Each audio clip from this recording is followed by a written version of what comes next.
सकता हूँ। पिछले एपिसोड में हमने कुल मिला के देखा था ब्लड ट्रांसफॉर्मेशन, जहाँ जो यान के ब्लड को डेमोनिक ब्लड के साथ मिक्स किया गया था, क्योंकि जो डैमेज थे वही सील फॉर्मेशंस को अब्सॉर्ब कर सकते थे और ह्यूमंस जो थे वो कर सकते थे फ्लेम्स को अब्सॉर्ब, और ऐसे ही जो मॉन्स्टर थे वो घोस्ट सोल को अब्सॉर्ब कर सकते थे। ऐसे ये तीनों एक एक चीजें अब्सॉर्ब कर सकते थे। पता नहीं किस चूतिया ने ऐसा रीजन बनाया, लेकिन अपने ठगी को तो तीनों चीजें चाहिए, तो तीनों चीजें चाहिए तो तीनों ब्लड होना चाहिए। तो जॉइन के पास अब 2 ब्लड लाइन हो चुकी है, जिसमें अपने ठगी को काफी ज्यादा पेन हुआ था, लेकिन आखिरकार अपना महाशक्तिशाली ठगी ये प्रोसीजर कंप्लीट कर लेता है। दूसरी तरफ हमने देखा था वहाँ 5 ब्लैक बंदे अपेयर हुए थे आउटर वर्ल्ड में, जो सील को तोड़ने की कोशिश तो करते हैं, लेकिन ओल्ड जान द्वारा बनाई गई सील उन्हें कहती है बाप को भेज, तेरे बस की बात नहीं है। इसीलिए वो बंदे बेचारे चुपचाप लौट जाते हैं और जियो क्लेन में जाके कहते हैं जोयान को हमको दे देना, माना जियो क्लेन की लंका लगा देंगे। तभी एल्डरली कहते हैं अरे बिल्कुल बिल्कुल आप परेशान मत होइए। तभी जियो कोई कहती है ऐसे कैसे, मेरे होने वाले बच्चों के पापा हैं वो, आप ऐसे कैसे उसे दे सकते हैं। काइलिन इसे फोड़ेगी भाई, बहुत बेइज्जती करती है काइलिन इसकी। इनके बीच में फुल कंट्रोवर्सी चलती है, जो यान मेरा है, जो यान मेरा है। खैर आगे देखेंगे ये तो। साथ ही जोली ये डिसीजन जो बूटियान की तरफ देकर वहाँ से निकल जाते हैं, क्योंकि उन्हें पता है जो यान के पास अर्थ कंपास है, उससे वो भागने में कैपेबल हो सकता है। और जो बूटियान खुश हो रहा होता है कि अब तो मैं जो यान को भेज दूंगा, जियो क्लेन में अब मेरा राज। और ये एपिसोड मैं वहीं पे बेशर्मी से एंड कर देता हूँ। तो ये एपिसोड स्टार्ट होता है जस्ट वहीं से। 108 चैप्टर कंप्लीट हो चुके हैं, ठीक है। तो बार बार मैं चैप्टर्स को मेंशन नहीं करूंगा, लेकिन इतना बता देता हूँ हर एपिसोड में मैं 8 to 10 चैप्टर्स कवर करता हूँ, तो इतना चैप्टर काफी है। जिसके बाद हमें जो यान वाला एरिया दिखाया जाता है, जहाँ पे जो जगह होती है वो काफी ज्यादा ब्लडी फॉग से घिरी हुई होती है, और वहाँ पे काले बादल गरज रहे होते हैं, और उन काले बादलों के नीचे एक फिगर बैठी हुई होती है जो पूरी तरीके से ब्लड रेड होती है, ब्लड एनर्जी के कारण, लेकिन उसकी बॉडी से काफी ज्यादा पावरफुल और डेविल ऑरे को फील किया जा सकता था। और ये और कोई नहीं बल्कि हमारा तुम्हारा सबका नकारा ठरकी जो यान होता है, जो कई दिनों से ब्लड एनर्जी को और इविल सोल को एब्जॉर्ब कर रहा होता है, और उसकी फ्लेम उसके ऑर्डर के कारण उसकी बॉडी के चारों तरफ घूम रही होती हैं। और इस टाइम पे जो यान की इस कलरफुल फ्लेम में जो हल्की येलो कलर की फ्लेम होती है वो धीरे धीरे डार्क होती जा रही होती है। साथ ही पहले जो 5 रुपए की बॉल के बराबर साइज की येलो कलर की फ्लेम थी, इस बार फुटबॉल के बराबर हो गई होती है। हालांकि जॉन ने अभी फील किया था कि कैओस होली फ्लेम अब तक पूरी तरीके से फ्यूज नहीं हुई है, और इसमें अभी भी कुछ चीजें बाकी है। जिसके बाद जॉन बाकी चीजों को सोचना बंद करता है और मोसा ब्लड एनर्जी को अब्जॉर्ब करना कंटिन्यू रखता है। और कुछ ही दिनों के बाद उसकी पावर 1 स्टार डाउडी लेवल के लेट स्टेज पर पहुंच जाती है, और इसके बाद एक बार फिर से अटैक होता है एम्परर टेबुलेशन। और ये दूसरी बार था जब जियो यान 2 स्टार डाउडी लेवल के एम्परर टेबुलेशन को फेस करने वाला था। साथ ही इस बार का जो एम्परर टेबुलेशन होता है ये पिछली बार की तरह खूंखार नहीं था, क्योंकि इस बार कोई भी थंडर डेमन अपेयर नहीं हुआ था। जिसके बाद जॉन अपने हाथ को ऊपर उठाता है और अपनी फ्लेम का यूज करते हुए फायर ड्रैगन्स को क्रिएट करता है, जो यान के चारों तरफ घूमने लगता है और जो यान के ऊपर अपेयर होने वाली लाइटिंग्स को डिस्ट्रॉय करने लगता है। साथ ही इस टाइम पे जो यान के कैओस होली फ्लेम के कारण आसपास का जो ब्लड एसेंस होता है वो भी धीरे धीरे मेल्ट हो रहा होता है और जो यान से दूर हो रहा होता है। जिसके बाद जो यान सोचता है कि क्यों ना यहाँ पे कैओस होली फ्लेम का यूज करते हुए फायर लोटस को ट्राई किया जाए, क्योंकि जो यान इसकी पावर भी जानना चाहता था और हमारी थ्रियन फैमिली भी इसकी पावर जानना ही चाहती है। इसीलिए जो यान स्माइल करते हुए अपनी क्वीन एनर्जी को इकट्ठा करते हुए कैओस होली फ्लेम और उसकी डाउकी कॉन्टिनेंट की फ्लेम्स को मिलाते हुए तुरंत एक लोटस को क्रिएट करने लगता है। जिसके बाद कुछ ही टाइम बाद एक फायर लोटस वहाँ क्रिएट होता है, जिसके अंदर हल्की येलो कलर की फ्लेम साइन हो रही होती है। जिसके बाद जो यान कहता है जा बच्चे जा, लंका लगा दे। और इतना कहने के बाद कैओस होली फ्लेम के साथ जुड़ा हुआ ये फायर लोटस काफी ज्यादा स्पीड के साथ लाइटिंग्स के अंदर घुस जाता है, बादलों की लेयर को चीरता हुआ, लाइटिंग्स को पिघलाता हुआ, फड़फड़ाते हुए बादलों को डिस्ट्रॉय करने लगता है। जिसके बाद गड़गड़ाहट की आवाज थोड़ी तेज होती है और बादलों से तेज लाइट साइन होने लगती है, और देखते ही देखते ये सभी बादल एनर्जी लाइट में बदलकर सीधा ही जो यान की बॉडी के अंदर जाने लगते हैं। और इस एनर्जी के जो यान की बॉडी के अंदर इंजेक्ट होते ही जो यान की पावर एक बार फिर से 2 स्टार डाउडी लेवल पर पहुंच जाती है। लेकिन इस बार जो यान 2 स्टार डाउडी लेवल के इंटरमीडिएट लेवल तक नहीं पहुंच पाता। यहाँ तक कि ये डेमोनिक एनर्जी साइड स्पेस की तरह जहाँ जो यान पहले घुसा था रिच नहीं होती, इसीलिए जो यान मुश्किल से ही 2 स्टार डाउडी लेवल के स्टार्टिंग लेवल तक पहुंच पाया था। देखो भले ही जो यान की पावर गिर गई हो, लेकिन ये जरूरी था ज्यादा स्पीड से पावर बढ़ाने के लिए, क्योंकि जो यान अगर डेमोनिक सील और घोस्ट सोल्स को अब्सॉर्ब नहीं कर पाएगा तो वो अपने फ्लेम मंत्रा को पावरफुल नहीं कर पाएगा और डाउडी को नहीं ब्रेक थ्रू कर पाएगा। इसीलिए कभी कभी शेर शिकार करने से पहले 1-2 कदम पीछे हटता है। ये सेम वही चीज है, समझे।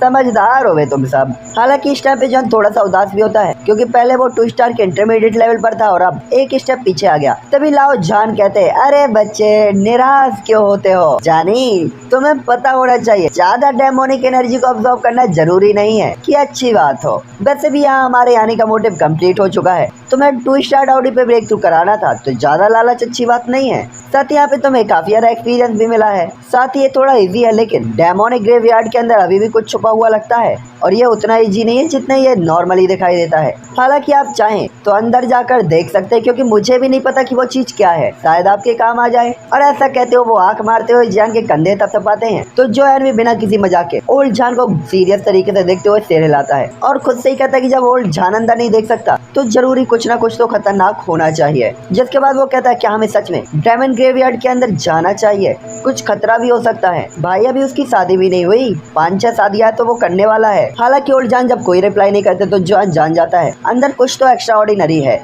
और वो अपनी स्पिरिचुअल पावर को चारों तरफ फैला देता है और एक शिव की आवाज के साथ काफी स्पीड के साथ पीछे काफी आफ्टर इमेज को छोड़ता हुआ जोयान सनासन आगे भागने लगता है। और यहाँ पे जोयान एक्सप्लोसिव स्टेप और 3000 लाइटिंग मूवमेंट का यूज कर रहा होता है और अपने बोन विंग्स को भी उसने अपेयर कर लिया होता है। साथ ही एल्डर जान के अपग्रेड कर देने के बाद ये जो विंग्स है ये भी काफी ज्यादा फास्ट हो गए होते और पहले ही जोयान के ऑक्टेन ब्लास्ट और जान के येलो स्प्रिंग पाम फिंगर और डिवाइन एंगर उन्हें भी उन्होंने अपग्रेड कर दिया था। साथ ही star sky change 3 mysterious change को इसको भी उन्होंने अपग्रेड कर दिया था जिसका यूज करते हुए जोयान कम टाइम के अंदर कैओस होली फ्लेम का यूज करते हुए अपनी पावर को सुधार सकता था। और ये सभी वो बैटल स्किल थे जिसे जोयान ने कभी नहीं छोड़ा था और ये जोयान सबसे अच्छी तरीके से जानता था। हालांकि जान लाओ द्वारा अपग्रेड किए जाने के बाद ये बड़ी मुश्किल से ही हेवनली लेवल तक पहुंच गए थे या उससे आगे निकल गए थे, जो जोयान के लिए पहले ही खुशी की बात थी कि इस लेवल के अटैक को स्ट्रॉन्ग अटैक माना जा सकता था। और उड़ते हुए जोयान नीचे जमीन की तरफ देखता है। रास्ते में काफी अजीब माउंटेन पीक्स होती हैं तो कभी कभी कुछ लैंड के नीचे काफी प्रीशियस मेडिसिनल इंग्रेडिएंट भी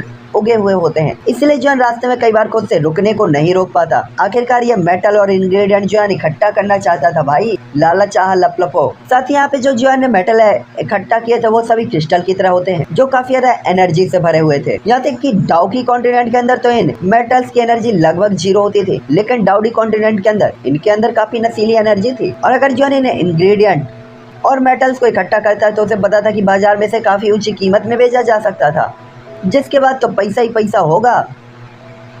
साथ ही रास्ते में जॉन को काफी सारी ग्रेव्स भी मिलती हैं जहाँ पे पावरफुल डायमंड क्लेन के डैमेज को दफनाया गया होता है। हालांकि जॉन यहाँ पे ज्यादा नहीं रुकता और अंदर के एरिया की तरफ उड़ान भरना कंटिन्यू रखता है। साथ ही जॉन ने पाया था कि वो जितना ज्यादा अंदर जाता जा रहा है आसपास की ग्रेव मेडिसिनल इंग्रेडिएंट और मेटल्स कम होते जा रहे हैं और एयर और भी ज्यादा वाइल्ड होती जा रही है। जिसके बाद जॉन अपनी भौहें चढ़ाता है लेकिन अंदर जाना कंटिन्यू रखता है और जाते जाते जोयान के सामने एक बहुत बड़ी इमारत आ जाती है। इमारत काफी ज्यादा शानदार और शांत लग रही होती है। साथ ही इसका हर एक पिलर मेटल की तरह क्रिस्टल साइन कर रहा होता है और बिल्कुल ट्रांसपेरेंट होता है, मतलब अंदर जो कुछ भी करेंगे वो बाहर भी दिखेगा। सबके मजे हैं फिर तो। गंदा मत सोचो, मैं खाना पीना नहाना धोना की बात कर रहा हूँ। जब ट्रांसपेरेंट है तो सब कुछ ना दिखेगा, हो सकता है सिर्फ पिलर बस ट्रांसपेरेंट हो, राइटर जाने। साथ ही ये जो मीनार होती है काफी ज्यादा लग्जरियस दिखाई दे रही होती है और हमें पता है हमारा राइटर तो झोपड़पट्टी में भी अगर एक्साइटमेंट से लिख रहा है तो उसे भी शानदार बना देता है। जिसके बाद जॉन आसमान में उड़ते हुए देखता है कि इस पैलेस के ठीक नीचे जमीन पर एक काफी बड़ा प्रिंट होता है। साथ ही इस प्रिंट का जो आकार था वो बेहद अजीब था। साथ ही इसके अंदर से काफी कोल्ड एनर्जी प्रोड्यूस हो रही होती है। साथ ही एक क्रिस्टल पैलेस सीधा ही इस प्रिंट के ऊपर बना हुआ होता है। हालांकि जॉन 3000 लाइटिंग मूवमेंट का यूज करते हुए बहुत जल्दी ही इस पैलेस के गेट पर पहुंच जाता है और इसके बाद जैसे ही जॉन अपने राइट पैर के साथ महल की चौखट को क्रॉस करता है नई बहू की तरह की, तभी अंदर से नाराज सास की तरह एक पावरफुल ऑरा आता है और जोयान को बाहर खदेड़ देता है। तभी ओल्ड जान की आवाज आती है, अबे पागल हो गया है क्या, कहीं भी नहीं घुसना पड़ता, पहले चीजें तो देख ले। यह देखकर जॉन बड़ी मुश्किल से अपने आप को स्टेबल करता है और अपने हाथों को अपने चेस्ट पे क्रॉस करते हुए कहता है, अभी अभी किस शक्ति ने मुझे मारा। और जॉन काफी सीरियस होता है। तभी ओल्ड जान कहता है, मुझे क्या पता, वैसे तुम अपने सामो पपेट को यूज क्यों नहीं करते यहाँ पे। और एल्डर जान का सजेशन सही भी था क्योंकि जाहिर तौर पर उन्हें भी नहीं पता था कि अंदर कौन सा पावरफुल पर्सन विराजमान है। ये देखकर जॉन कहता है, जो हुकुम मेरे आका। और इसके बाद वो तुरंत ही सामो पपेट को बोलता है, अंदर घुसकर पील दे जो कोई भी हो। और फिर क्या, ये सामो पपेट ना लेफ्ट देखता ना राइट देखता और सीधा ही आंखें उसकी रेड साइन होती है और वो घुस जाता है महल के अंदर। ये देखकर जोयान और जान लाओ एक ही टाइम पे कहते हैं ये बंदा अंदर घुस सकता है, ये कैसे अंदर घुस सकता है। हालांकि अभी वो पपेट अंदर कदम रखने ही वाला था कि तभी एक दबी हुई आवाज आती है और पपेट के अंदर की सीलें डिस्ट्रॉय होने लगती हैं। ये देखकर जोयान और ओल्डजान दोनों ही कहते हैं निश्चित तौर पर यहाँ पे कोई पावरफुल फॉर्मेशन है जो कि वास्तव में डायमंड पपेट के भी सील को तोड़ सकता है, तो जाहिर तौर पर ये काफी ज्यादा पावरफुल भी होना चाहिए। दूसरी तरफ जोयान की तो हार्ट बीट काफी ज्यादा बढ़ गई होती है क्योंकि सामो पपेट की सील टूट गई थी, तो सामो पपेट की बॉडी धीरे धीरे खराब हो रही होती है और इसकी जो बॉडी थी और चपटी होती जा रही थी, जिसका मतलब था उस पावरफुल एनर्जी द्वारा इसे काफी बड़ा झटका दिया गया था। यहाँ तक कि सामो पपेट की फिजिकल स्ट्रेंथ का कंपैरिजन तो 3 स्टार डाउडी लेवल के वॉरियर की बॉडी से भी नहीं किया जा सकता था, लेकिन वास्तव में उसकी हालत ऐसी कर दी गई थी। और कुछ ही टाइम के बाद बूम की आवाज के साथ सामो पपेट की बॉडी को कुचल कर मांस के टुकड़ों में बदल दिया जाता है जो सभी जगह उड़ जाता है। ये देखकर जोयान उदास होकर लगभग रोने वाला होता है कि उसके इतने पावरफुल पपेट को डिस्ट्रॉय कर दिया। आखिर सामो पपेट उसके लिए काफी ज्यादा हेल्पफुल हो सकता था, लेकिन उसने उसकी मदद को खो दिया था। साथ ही सामो पपेट के डिस्ट्रॉय होने के बाद उस गेट के ऊपर 2 ब्लडी स्क्रॉल दिखाई देते जिसके अंदर कुछ इन्फॉर्मेशन लिखी हुई थी, जो मेरे वंश के नहीं है या सबऑर्डिनेट्स नहीं है या डिसेंडेंट नहीं है, वो केवल मारे जाएंगे। जो मेरी रॉयल फैमिली से नहीं है उन्हें मार दिया जाएगा। साथ ही इन दोनों लेटर्स के अंदर का जो ऑरा होता है काफी ज्यादा पावरफुल लग रहा होता है और काफी रिच भी और ईगोफुल तो लग ही रहा था। साथ ही इन लेटर के पैर होते जोयान और जान लाओ दोनों ही समझ जाते हैं कि माजरा क्या है, जिसके बाद जान लाओ कहते हैं तो क्या ये डेमोनिक क्लेन के शाही ब्लड से हैं, तो इस पैलेस में एंटर होने के लिए डेमन के शाही ब्लड की जरूरत होगी। ऐसा लगता है कि हम इसमें एंटर नहीं कर पाएंगे। और ऐसा कहते हुए जोयान अफसोस करता है कि इस चक्कर में उसका सामो पपेट भी डिस्ट्रॉय हो गया। आखिरकार बेचारे के पास भी तो रॉयल ब्लड नहीं था। तभी ओल्डजान कहते हैं हार मान लो, अबे पगला गए हो काबे, मैं महसूस कर सकता हूँ अंदर तुम्हारे लिए कुछ ज्यादा कीमती मिलने वाला है, तुम ऐसे हार कैसे मान सकते हो, वो भी इतने प्रीशियस मूवमेंट पे। और ऐसा कहते ओल्डजान स्माइल कर रहे होते हैं, ओ बेटा जी। तभी जोयान कहता है आप कहना क्या चाहते हैं, और वो काफी हैरान होता है कि क्या ये बंदा कभी सीधी सीधी बातें कर पाएगा। तभी ओल्डजान कहते हैं 3 मिस्टीरियस चीजों में से एक घोस्ट, मुझे लगता है वो यहाँ तुम्हें मिल सकता है। ये वर्ड सुनकर तो जोयान भी एक्साइटेड हो जाता है कि वास्तव में वो यहाँ पे मिल सकता है, और सामो पपेट को खोने की उदासी तुरंत ही गायब हो जाती है। लेकिन वो तुरंत ही कहता है लेकिन जो पावर सामो पपेट को डिस्ट्रॉय कर सकती है वो तो मुझे चुटकियों में डिस्ट्रॉय कर सकती है, यहाँ तक कि मेरा पपेट अंदर नहीं जा पाए तो मैं अंदर कैसे जा पाऊंगा। तभी ओल्डजान कहते हैं वैसे जहाँ तक मुझे लगता है पूरे डाउडी कॉन्टिनेंट को देखते हुए डेमन क्लेन के रॉयल ब्लड वाले 5 से ज्यादा लोग जिंदा नहीं होंगे जो कि इस पैलेस के अंदर एंटर हो सकते हैं और यहाँ से जिंदा वापस आ सकते हैं। ये सुनकर तो जान चौंकते हुए कहता है केवल 5, तो वो कितने ज्यादा पावरफुल होंगे। जिसके बाद जॉन सोचता है क्या ओल्डजान की पावर इन 5 में होगी, क्या वो इससे ज्यादा पावरफुल हैं। जिसके बाद जॉन कहता है ओल्डजान क्या मैं आपसे एक सवाल पूछ सकता हूँ, पूरे डाउडी कॉन्टिनेंट की प्रेजेंट टाइम की सबसे स्ट्रॉन्ग पावर कितनी है। जिस पे ओल्डजान जो यान की तरफ देखते हुए कुछ सोचते हैं और इसके बाद कहते हैं सबसे स्ट्रॉन्ग पावर शायद 9 स्टार डाउडी लेवल पर है। और ऐसा कहते हुए वो झिझक रहे होते हैं। तभी जॉन कहता है 9 स्टार ये अभी के लेवल है भाई, आगे भी और लेवल है, डाउ जियान भी है। जो यान पूरी तरीके से हैरान हो जाता है, उसे उम्मीद नहीं थी कि उसके बगल में जो ओल्ड मैन है जो किसी भी टाइम पे उसे सपोर्ट कर सकता था, उसके पास कम से कम 8 स्टार डाउडी या उससे ऊपर की पावर होनी चाहिए। जिसके बाद जॉन कहता है ओल्डजान वास्तव में आपको अपनी पावर को बढ़ाते हुए मौत का सामना करना पड़ा, मेरे लिए तो ये वास्तव में और भी कठिन होने वाला है। तभी ओल्डजान टॉपिक चेंज करते हुए कहते हैं दूसरों के लिए इस पैलेस से गुजरना कठिन हो सकता है, लेकिन तुम्हारे लिए इससे गुजरना कठिन बिल्कुल भी नहीं है, बल्कि ये तो तुम्हारे लिए काफी आसान है। ये सुनते हुए जॉन की आंखें साइन होती है और वो तुरंत ही कहता है मेरे लिए आसान, मैं कैसे पास हो सकता हूँ। जॉन ने कभी नहीं सोचा था ओल्डजान ऐसा कहेंगे। तभी ओल्डजान कहते हैं बेशक तुम हो सकते हो, ब्लड लाइन है। जॉन कभी से में यही इंप्रेशन होता है और वो कहता है ब्लड लाइन की पावर। जिसके बाद वो कहते हैं हालांकि मेरे लिए भी इस पहले से पास होना काफी ज्यादा कठिन है, 2 स्टार डाउडी के बारे में तो तुम सोचना ही छोड़ दो, लेकिन एकमात्र रीजन ब्लड लाइन है जिसके कारण आप यहाँ से बाहर क्रॉस हो सकते हैं। साथ ही डायमंड ब्लड को ऑब्जॉर्व कर लेने के बाद आपकी ब्लड लाइन पावर इस कॉन्टिनेंट के अंदर काफी ज्यादा पावरफुल ब्लड लाइन में से है। साथ ही आपके पास इतनी पावरफुल ब्लड लाइन क्यों है अभी आपको बताने का टाइम नहीं आया, आपको फ्यूचर में जरूर इसके बारे में पता चलेगा, क्योंकि मैं अगर आपको अभी बता दूंगा तो हो सकता है ये आपके लिए अच्छी बात ना हो। और ऐसा कहते उनकी वॉइस काफी ज्यादा सीरियस होती है। तभी जोयान भी उनसे और ज्यादा क्वेश्चन नहीं करता क्योंकि उसे पता था जान लाओ गोल्डन टावर के अंदर थे और जोयान का काफी साथ देते थे, इसलिए जान उनके ऊपर 100% ट्रस्ट कर सकता था। जिसके बाद जॉन कहता है तो फिर मुझे अभी अभी बाहर क्यों धकेल दिया गया था।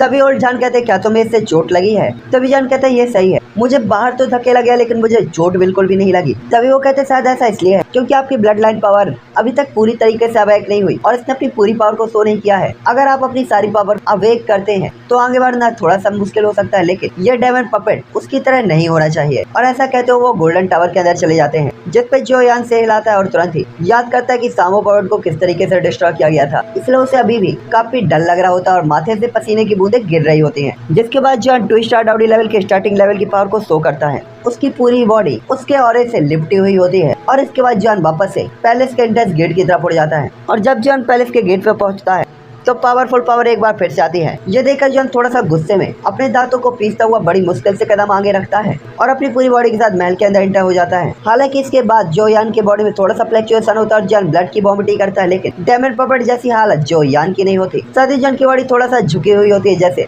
हजारों टन का बोझ उसके ऊपर आ गया हो। साथ ही उसके पैर इतने भारी थे कि वो उठाने में भी काफी ज्यादा उसे मुश्किल हो रही होती है। जो यान की आंखें लाल होती है और वो अभी भी पैलेस की तरफ धीरे धीरे बड़ी मुश्किल से बढ़ रहा होता है। जिसके बाद जॉन कहता है कितना बड़ा पैलेस का चौक है और ये पूरी तरीके से खाली है। साथ ही जॉन ने देखा था पैलेस के एंट्रेंस गेट पर एक छोटा सा काला डॉट जैसा होता है जो एक होल की तरह पैलेस के अंदर घुस रहा होता है। हालांकि जॉन के ऊपर जो प्रेशर पड़ रहा होता है वो जॉन की कम पावर के कारण भी था। जैसा कि जान लाओ ने कहा था कि उनके लिए भी इस पैलेस के अंदर एंटर होना काफी ज्यादा मुश्किल है, जो यान के लिए तो ये और भी मुश्किल था। दूसरी तरफ जॉन बड़ी मुश्किल से पैदल चलते चलते उस ब्लैक डॉट की तरफ बढ़ रहा होता है और 2 स्टार डाउडी लेवल की वॉरियर की कोई एनर्जी बहुत जल्दी ड्रेन हो जाती है। साथ ही छोटी सी डिस्टेंस इस टाइम पे काफी बड़ी लग रही होती है और जोयान को इस बीच काफी बार अपनी एनर्जी को वापस से रिकवर करने के लिए रुकना पड़ा था और आराम करना पड़ा था। साथ ही जोयान ने अपनी जर्नी के दौरान पाया था कि महल के चौक पर काफी सारी अजीब नक्काशी है और ये एक फॉर्मेशन की तरह दिखाई दे रहे होते हैं, रूइंस की तरह या सिंबल्स की तरह, जो कि किलिंग इंटेंट टोरे को रिलीज कर रहे होते हैं या कि लड़ाई और बैटल्स के सीन को शो कर रहे होते हैं। यहाँ कुछ बड़े और छोटे लोग होते हैं, कुछ मॉन्स्टर्स होते हैं और ये सीन काफी ज्यादा दुखद थे। साथ ही चारों तरफ का माहौल काफी ज्यादा दुखद और खूनी होता है, यानी मर्डरस होता है। साथ ही चलते टाइम जब जॉन इन नक्काशियों को देखता तो दिल में काफी ज्यादा शक भी पैदा हो रहा होता है, लेकिन जॉन के एक्स्ट्रा ऑर्डिनरी एक्सपीरियंस के साथ ये पहली बार है जब उसने इतना आइकॉनिक माहौल बैटल सीन देखा होता है, जिसके कारण जॉन अपने दिल में अनुमान लगाने लगता है कि क्या ऐसा हो सकता है कि ये तस्वीरें और नक्काशी एशियन डिजास्टर्स को दर्ज करने के लिए बनाई गई थी और एशियन डेमोनिक ग्रेवयार्ड के अंदर एशियन डिजास्टर के बाद ये पीछे छूट गई थी। साथ ही जॉन काफी डरा हुआ होता है तो साथ ही क्यूरियस भी होता है और अपनी सोल एनर्जी को चारों तरफ शो करते हुए और फैलाते हुए जो यान आगे बढ़ना कंटिन्यू रखता है और थोड़ी दूर जलने के बाद जॉन आखिरकार फिर रख जाता है क्योंकि वो थक गया था और कोई एनर्जी ड्रेन हो गई थी। जिसके बाद वो क्रॉस लेग करके बैठता है, फिर आगे बढ़ना चालू करता है और ऐसा ही वो बार बार करते हुए ना जाने कितनी बार करता है और अब महल का वो छोटा सा डॉट जो ब्लैक कलर का दिखाई दे रहा होता है आखिरकार बड़ा हो गया होता है। साथ ही वो जितना बड़ा होता जा रहा होता है जॉन को से उतना ही अजीब और फील हो रहा था और आखिरकार ये अब उसके सामने आ गया होता है। तो ये एक स्टोन गेट होता है जो कि चौकोर स्टोन के एक ढांचे की तरह बना हुआ होता है और इस फ्रेम के बीच में घूमता हुआ ब्लडी वॉर्टेक्स होता है जिससे एक एशियन पावरफुल ऑरा रिलीज हो रहा था। साथ ही स्टोन गेट के दोनों तरफ 2 स्टोन स्टैचू खड़े हुए होते हैं जो कि बिल्कुल जिंदा लग रहे होते हैं। साथ ही जॉन इस ब्लडी वॉर्टेक्स को देखते हुए धीरे धीरे ऊपर चला जाता है। तभी अचानक एक लाइट की रेस धीरे धीरे वॉर्टेक्स के सामने अपियर होती है और एक तेज लाइट साइन होती है और जॉन अपना लेफ्ट हैंड उठाता है और अपनी आंखों को ढक लेता है और इसके बाद बड़ी मुश्किल से उस लाइट को देखता है तो वो लाइट काफी ज्यादा अजीब साइज की होती है जिससे काफी स्ट्रॉन्ग चुभने वाली कोल्ड एयर रिलीज हो रही होती है जिससे जो यान बुरी तरीके से हाँफने लगता है और कहता है ये काफी अजीब है। हालांकि ये लाइट ज्यादा देर तक शाइन नहीं होती और कुछ टाइम के बाद ये गायब हो जाती है। साथ ही ये काफी कोल्ड थी और काफी ज्यादा हाई स्पिरिचुअल पावर इसके अंदर लग रही होती है। तभी ओल्ड जान की आवाज आती है जो यान यही घोस्ट सोल है। तभी जॉन कहता है घोस्ट सोल और जॉन डर जाता है, उसे उम्मीद नहीं थी कि उसकी फ्लेम जैसी कोई रियल चीज वास्तव में यहाँ दिखाई देगी। तभी वो कहते हैं हाँ घोस्ट सोल ये आपके लिए काफी ज्यादा इम्पोर्टेंट है, इसलिए तुम्हें इसे प्राप्त करने का कोई ना कोई रास्ता खोजना होगा। साथ ही यहाँ के जगह पर एनर्जी काफी ज्यादा है और आपको सप्रेस कर रही है, इसलिए मुझे लगता है कि पहले तुम्हें अंदर जाना चाहिए और इस दबाव से बाहर निकलना चाहिए। साथ ही अलर्ट रहना, जिस पे जॉन कोई भी क्वेश्चन नहीं करता क्योंकि अब वो पहले ही यहाँ पे आ चुका था तो डरने का भी कोई सवाल ही नहीं उठता था। इसीलिए वो स्टोन गेट के अंदर की तरफ बढ़ने लगता है और जैसे ही वो स्टोन गेट के अंदर कदम रखता है तो ये पावरफुल सप्रेसिंग और 1 मिनट के अंदर गायब हो जाता है और जोयान को काफी रिलैक्स फील होता है, जिसके बाद उसकी स्पीड काफी तेज हो गई होती है और वह काफी खुश होता है। और जोयान बिना किसी रुकावट के तेजी से उस गलियारे से गुजरते हुए एनर्जी बैरियर को पास कर लेता है। और इसके बाद उस एनर्जी बैरियर के पास आते ही जोयान उसके सामने कोई जल्दबाजी नहीं दिखाता। तभी ओल्ड जान कहते हैं, भाई ये काफी ज्यादा स्ट्रॉन्ग है। साथ ही वो भी इसकी काफी तारीफ कर रहे होते हैं, जिसके बाद ओल्ड जान कहते हैं, हालांकि ये स्ट्रॉन्ग है लेकिन तुम इसके अंदर जा सकते हो, मुझे नहीं लगता ये तुम्हें कोई भी नुकसान पहुंचाने वाला है, यहाँ पे तुम्हारा राज है छोटे साथी। जोयान ये सुनकर थोड़ा सा झिझकता है, लेकिन वो अपनी सारी एनर्जी को शो करते हुए आगे बढ़ने लगता है। और अंदर एंटर होते ही जोयान की आंखों के सामने एक आइकॉनिक क्रिस्टल जैसे साइन होते हुए पैलेस दिखाई देता है। और ये उस पैलेस का एक डमी छोटा सा पैलेस होता है जिसे जोयान ने बाहर देखा था। साथ ही जो ये पूरा क्रिस्टल पैलेस होता है सब कुछ दिख रहा होता है और इसके अंदर वेन्स की तरह कुछ पाइपलाइन दिखाई दे रही होती है, जिनके अंदर से लिक्विड जैसी कोई चीज फ्लो हो रही होती है। और उसके अंदर एनर्जी की कुछ फीकी फीकी लाइट्स भी शो हो रही होती है, जो की धीरे धीरे इस महल को लाइट अप कर रही होती है और पावरफुल ऑरा प्रोड्यूस कर रही होती है। जोयान ये देखकर काफी ज्यादा हैरान होता है, लेकिन कहता कुछ भी नहीं। डायमंड ग्रेवयार्ड के अंदर उसे ऐसी किसी चीज से मिलने की बिल्कुल भी उम्मीद नहीं थी। और जैसे जैसे जोयान आगे बढ़ता जा रहा होता है, तेज लाइट जोयान की तरफ साइन हो रही होती है, जैसे वो जोयान को रास्ता दिखा रही हो। जिसके बाद जोयान को घोस्ट सोल एक बार फिर से दिखाई देती है, लेकिन वो पलक झपकते ही गायब हो जाती है। जिसके बाद पैलेस के एंट्रेंस गेट में एंटर करने के बाद जोयान उसकी आंखों के सामने जो आता है वो होता है आलीशान हॉल, लेकिन यह खाली था। हॉल के अंदर 4 क्रिस्टल पिलर होते हैं, जिसके अंदर काफी पावरफुल मैजिकल कोर और कई सारे रेयर इंग्रेडिएंट और मेटल होते हैं। जिसके बाद महल के सबसे अंदर दीवार के सामने एक बेहद ऊंची स्टैचू खड़ी हुई होती है और ये स्टैचू बिल्कुल जिंदा लग रही होती है, जिसके अंदर से इतना पावरफुल ऑरा जनरेट हो रहा होता है, जो कि दुनिया की हर एक चीज को अपने सामने चीटी दिखा रहा होता है। हालांकि जोयान इसके बाद हॉल के अंदर कदम रखता है और हॉल के अंदर उस स्टैचू के सामने कुछ फ्लैक्चुएशन होता है और इसके बाद वहाँ पे एक एल्यूजनरी फिगर अपीयर होती है, जो कि एक एल्यूजनरी सोल की तरफ घूमती हुई दिखाई दे रही होती है। जिसके बाद ये धीरे धीरे ठोस होती जाती है, तो जोयान देख सकता था ये लाल कपड़ों वाला, लाल बालों वाला एक खुसड़ बुढ़ा होता है, जो कि बिल्कुल उसी स्टैचू जैसा लग रहा होता है। जिसके बाद वो कहता है, हद है मेरी फूटी किस्मत की, मैं ना जाने कितने लाखों सालों से इंतजार कर रहा हूँ और मुझे मिला भी, तो ये छोटा सा बच्चा जिसकी पावर 2 स्टार डाउडी पर है, ये दिन देखने के लिए मैं भटक रहा था। और ऐसा कहते वो जोयान की तरफ चलने लगता है। ये देखकर जोयान तुरंत कहता है, सीनियर सीनियर सीनियर, मैं इस जगह पे घुसना नहीं चाहता था, अगर मैंने आपको परेशान किया तो मुझे माफ करिएगा सीनियर। और जोयान तुरंत उन्हें ग्रेट करता है। आखिरकार भाई सामने वाले बंदे थे, जो ऑरा रिलीज हो रहा था ना, उससे जोयान की फटके चौराहा हो रही थी और जोयान काफी घबराया हुआ और पावरलेस फील कर रहा होता है। यहाँ तक कि 2 स्टार डाउडी लेवल का वॉरियर इस सामने वाले ओरिजिन के सामने खुद को खुद चींटी की तरह मान रहा था, तो सामने वाला बंदा क्या मान रहा था खुद ही सोच लो। तभी वो सोल कहती है, अरे बच्चे, किस्मत तो मेरी फूटी है, तुम क्यों डर रहे हो, तुम टेंशन फ्री हो सकते हो, मैं तुम्हें कोई चोट नहीं पहुंचाऊंगा, मैं तो वैसे भी यहाँ पे तुम्हारे आने का ही वेट कर रहा था, कुछ खा पी के नहीं आ सकते थे, कितने दुबले पतले हो तुम। और इसके बाद वो लाल बालों वाला ओल्ड मैन अपने ऑरे को कंट्रोल करता है और ऐसा लगता है जैसे ये बिल्कुल खूसड़ बुढ़ा और इसके पास कोई भी ऑरा ना हो, इतना ज्यादा सप्रेस कर लेता अपने ऑरे को। जिसके बाद जोयान को जो दबाव महसूस हुआ था वो कम होता है, लेकिन अभी भी जोयान सामने वाले बंदे से दबाव फील कर सकता था। जिसके बाद वो कहता है, सॉरी जान लाओ, कहता है ये ऑरा, ये breath, demon emperor, blood demon Xuan Huang, heaven और अर्थ के डिजास्टर के region demon emperor, blood demon Xuan Huang है ये। जान लाओ की आवाज काफी ज्यादा सरप्राइज होती है और जोयान के कान में जाती है, तो जोयान का दिमाग गूंजने लगता है। डेमन एम्परर जो डिजास्टर ला सकते थे, ब्लड डेमन जुआन हुआंग, ये ओल्ड मैन क्या इतना खतरनाक पर्सन है। हालांकि तभी वो ओल्ड मैन जब जोयान के करीब पहुंचता है तो तुरंत ही अपनी भौहें से कोड़ते हुए जोयान को घूरता है और इसके बाद उसका ऑरा चारों तरफ फैलते हुए वो तुरंत ही कहता है, क्या तुम इंसान हो, तुम यहाँ कैसे आए, मुझे ये मत बताओ कि तुम काफी ज्यादा पावरफुल हो। और अपने पावरफुल ऑरे के साथ वो जैसे ही जोयान के ऊपर दबाव डालते हैं तो जोयान हिलना बंद कर देता है, उसके घुटने मुड़ने लगते हैं और उसके इनर बॉडी ऑर्गन्स लगभग हिलने लगे थे।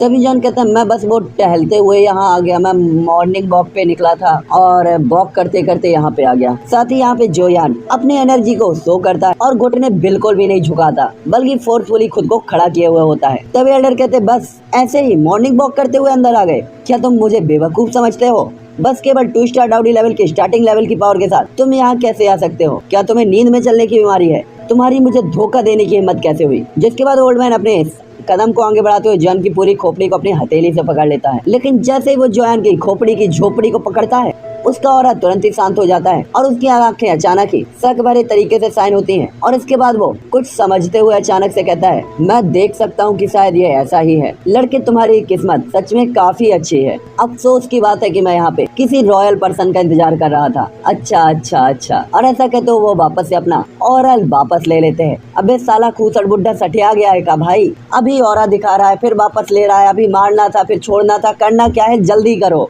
सस्पेंस में मत डालो यार। जिसके बाद वो कहता है, छोटे साथी, शायद यही हमारी डेस्टिनी है कि तुम ही यहाँ आ सकते हो। चलो अब बेकार में कोई और बात नहीं करते, मेरे साथ आओ। और इतना कहने के बाद ओल्ड मैन जोयान के आंसर को सुने बगैर तुरंत ही मुड़ते हुए स्टोन की तरफ चला जाता है। और जाहिर सी बात थी, ओल्ड मैन रॉयल पर्सन था अपने टाइम का, फुल टू ठरकी, अपना ठरकी से भी बड़ा ठरकी। जिसपे जोयान भी एम्बेरस होते हुए स्माइल करता है कि डेमन ट्राइब का एशियन टेम्परर वास्तव में आज उसके सामने है। और उसे भी फील हो गया कि वो डेमन ट्राइब से नहीं है, लेकिन वास्तव में आखिरकार उसने उसे देखने के बाद और ये जानने के बाद भी उसे मारा क्यों नहीं, बल्कि वो सेटिस्फाइड क्यों लग रहा था। इससे तो जोयान भी हैरान होता है कि वो ऐसा काहे बिहेव कर रहा है हमारे साथ, हमको पेल काहे नहीं रहा। देख रहे हो, मतलब ये चाहता है कि इसे पेल दिया जाए। जिसके बाद जान कहता है, उलझान आखिरकार हो क्या रहा है। तभी उलझान कहते हैं, अरे चिंता मत कर रे बाबा, मैं तेरे को बोला ना फ्यूचर में सब कुछ पता चल जाएगा, काय को टाम खोटी कर रहा है, अंदर जाने का ना। साले ये जॉन को कुछ बताता कहे नहीं है, सब फ्यूचर में पता चल जाएगा, फ्यूचर में पता चल जाएगा। जिसके बाद ओल्ड मैन का पीछा करते हुए जॉन काफी सारी गलियों से होकर गुजरता है और अब तो जोयान को भी याद नहीं था कि उसने कितनी गलियां पार कर ली। और इसके बाद अंत में वो